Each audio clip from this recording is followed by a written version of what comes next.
Dans ce podcast, découvrez le quotidien d'un tribunal correctionnel au plus près de la réalité. Exceptionnellement, l'enregistrement des audiences que vous allez entendre a été autorisé. Bienvenue dans Justice en direct.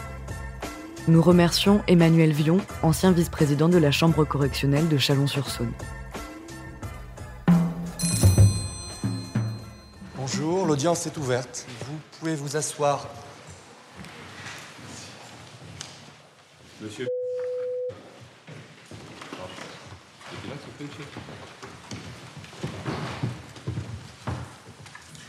Bonjour, monsieur.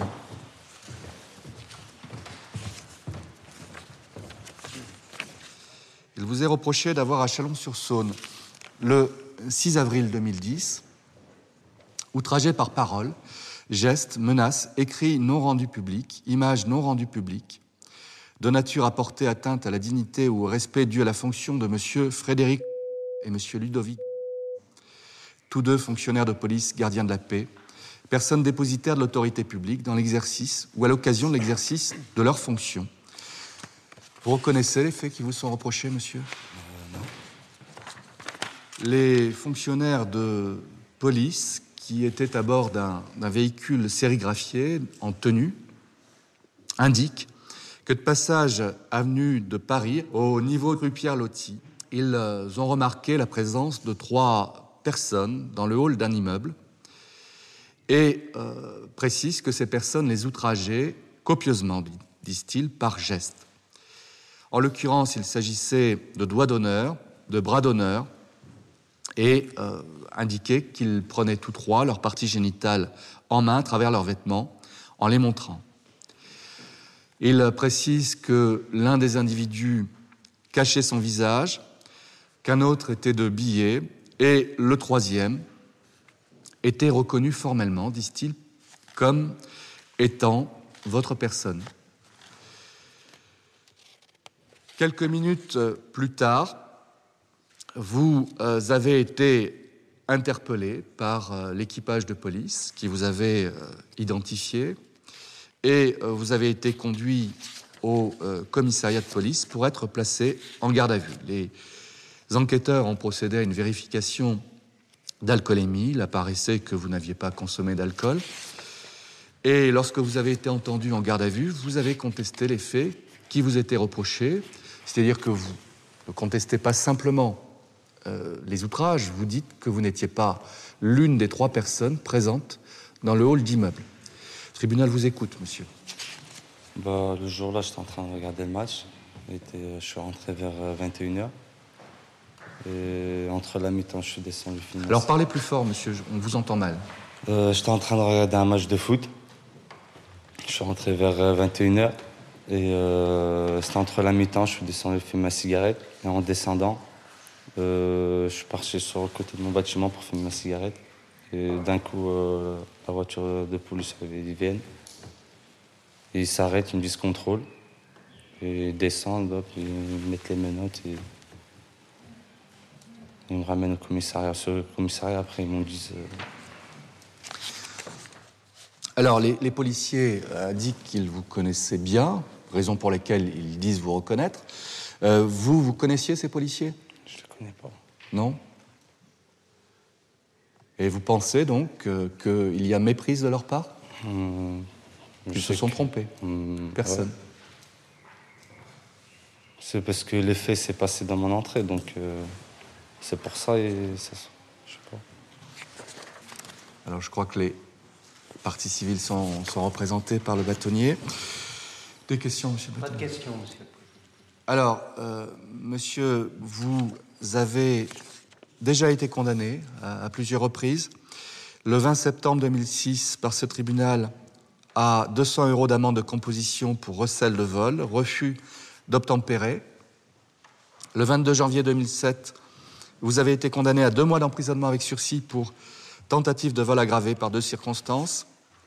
Le 3 octobre 2007, la Cour d'appel vous a condamné à 8 mois d'emprisonnement, dont 4 mois avec sursis, et une suspension du permis de conduire pendant 1 an pour violence commise en réunion suivie d'incapacité n'excédant pas 8 jours, vol avec violence et refus d'obtempérer. Et le 4 mars 2009, la juridiction de proximité de Chalon-sur-Saône vous a condamné par ordonnance pénale à 250 € d'amende, une suspension du permis de conduire pendant 14 jours pour excès de vitesse. Que faites-vous dans la vie, monsieur? Je travaille. Oui. À intérimaire, je travaille Caris. Quelles sont vos ressources? Le SMIC. Vous êtes célibataire? Oui. Vous avez des enfants? Non.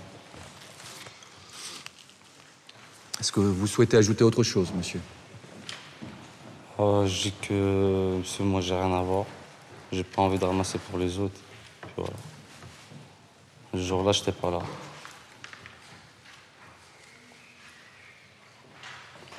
Vous pouvez vous asseoir, monsieur. Monsieur le bâtonnier. Je crois que le problème de cette affaire, il est simple. Nous avons un procès-verbal de police qui, je le rappelle, fait foi jusqu'à preuve contraire. Dans ce procès-verbal de police, vous avez des dépositions de fonctionnaires de police assermentés qui sont catégoriques. Il n'y a aucun doute, ils l'ont formellement reconnu, et ils l'ont reconnu parce qu'ils le connaissent. Lorsqu'il nous dit tout à l'heure, moi les fonctionnaires de police, je ne les connais pas, ben, c'est étrange, parce que s'il ne connaît pas les fonctionnaires de police, alors normalement les fonctionnaires de police ne devraient pas le connaître, ils ne devraient même pas connaître son nom, alors comment se fait-il qu'il dit justement, ben, on a reconnu... Alors bon, dans la balance, entre la déposition de 2 fonctionnaires assermentés et puis celle d'un délinquant, je crois qu'il faut appeler un chat, parce que même s'il n'y a pas de condamnation pour outrage sur son casier judiciaire, on a quand même vol aggravé, vol avec violence, violence en réunion, c'est pas extrêmement joli, refus d'obtempérer, qui démontre quand même quelqu'un qui a un petit problème pour respecter les règles de la vie en société. Je sollicite pour chacun des fonctionnaires de police un montant de 300 € à titre de dommages et intérêts. Je demande également une indemnité de 600 € sur le fondement de l'article 475-1, car je rappelle sur ce point que ce n'est pas à l'État français, donc à nous tous, de prendre en charge les frais de défense des victimes dans une affaire comme celle-là. Merci, monsieur le bâtonnier. Monsieur le procureur de la République. Monsieur le Président, je relève dans cette affaire que les faits se déroulent effectivement au pied de l'immeuble dans lequel habite le prévenu, que lui-même explique être sorti pour fumer une cigarette à l'occasion de ce match de football. Donc, j'allais dire, je ne conteste pas du tout le fait qu'il ait pu regarder dans la soirée ce match de football, le cas échéant en compagnie de personnes de sa famille. Mais on ne peut pas contester non plus le fait qu'à certains moments, il s'est retrouvé en bas de l'immeuble à l'extérieur et bon, donc potentiellement sur la scène que décrivent les fonctionnaires de police. Et puis surtout, effectivement, les 2 fonctionnaires de police sont formels dans ce qu'ils décrivent et dans l'identification du prévenu. La thèse du complot policier ne me semble pas du tout tenir un seul instant. Pourquoi? Parce que j'allais dire que dans cette affaire, les policiers sont fair-play. C'est-à-dire, ils constatent qu'il y a 3 individus qui font des gestes obscènes à leur encontre, mais ils disent clairement qu'il n'y en a qu'un seul qu'ils peuvent identifier. Si les policiers avaient effectivement, ce qui n'arrive fort heureusement pas, des velléités de vengeance à l'encontre de tel ou tel, on n'aurait pas un prévenu, on en aurait 3. Donc ces déclarations des fonctionnaires de police, elles me semblent extrêmement précises, elles me semblent extrêmement circonstanciées et détaillées, elles sont en tout cas particulièrement formelles, et pour ma part, elles ne laissent pas de place au doute sur la culpabilité du prévenu. S'agissant de la sanction que votre tribunal devra prononcer, je relève effectivement un casier judiciaire qui est déjà chargé. Donc je vous demanderai de prononcer à l'encontre du prévenu une peine qui pourrait être de 60 jours amende d'un montant unitaire de 10 €. Ça veut dire une amende globale de 600 € à payer. Si cette amende n'est pas payée, il y a 60 jours de prison à la clé. Si elle est payée à moitié, il y a 30 jours de prison à la clé, etc. C'est une peine qui me semble à la fois pédagogique et avec la menace d'un emprisonnement ferme, parce que je pense qu'aujourd'hui, monsieur doit comprendre qu'avec les antécédents judiciaires qu'il a aujourd'hui, la justice ne pourra plus lui faire de cadeau si jamais il devait revenir devant un tribunal. Merci, monsieur le procureur. Maître, vous avez la parole pour la défense. Je ne vais pas vous plaider un complot policier, absolument pas. Je vais vous plaider une méprise. Pourquoi une méprise? Moi, je suis assez surprise sur le déroulement des faits tel qu'il est relaté par les policiers. Et je vais m'en expliquer.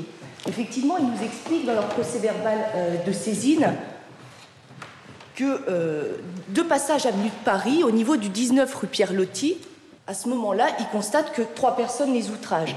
Il faut quand même un petit peu se resituer sur les lieux. Le 19 rue Pierre-Loti, il est environ à 200 mètres. Nous sommes le 6 avril, il est 21h45. Il fait nuit noire. Il fait nuit noire en plein hiver. Une identification formelle, je suis sur ce point déjà, mais presque sur ce seul point, pour le moins réservé. Je m'interroge toujours sur cette identification, parce qu'on nous dit monsieur très défavorablement connu de nos services.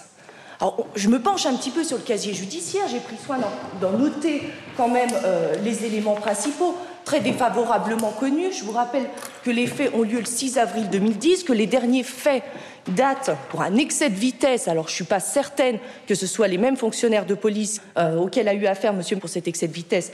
Ça, c'était 28 décembre 2008, soit presque, plus d'un an. Et les derniers faits pour lesquels il a effectivement été interpellé par les policiers, pour lesquels il a subi des gardes à vue, datent du 11 juin 2006.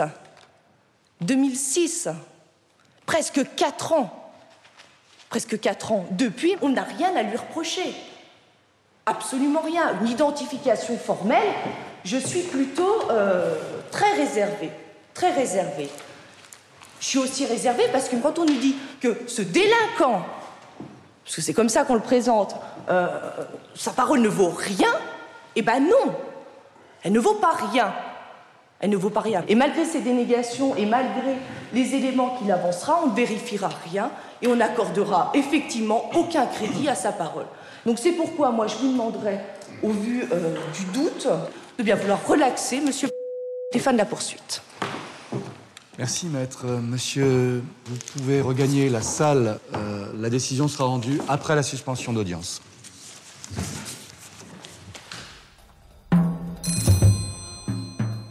L'audience est reprise. Vous pouvez vous asseoir. Le tribunal rend tout d'abord ses délibérés.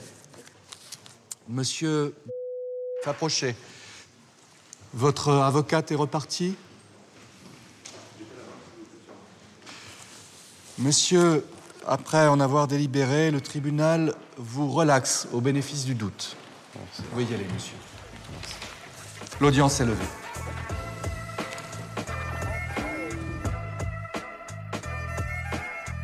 Vous venez d'écouter Justice en direct. Si vous avez aimé ce podcast, vous pouvez vous abonner sur votre plateforme de podcast préférée et suivre Initial Studio sur les réseaux sociaux. Justice en direct est une coproduction Initial Studio et Morgane Productions. Ce podcast est une adaptation de la série documentaire En direct du tribunal, produit par Morgane Productions, écrit par Samuel Luret et réalisé par Deborah Brown. Production exécutive du podcast Initial Studio. Production éditoriale du podcast Sarah Koskiewicz. Montage Victor Benabou. Musique La Grande Table. Illustration Paul Grelet. Avec la voix de Pauline Josse.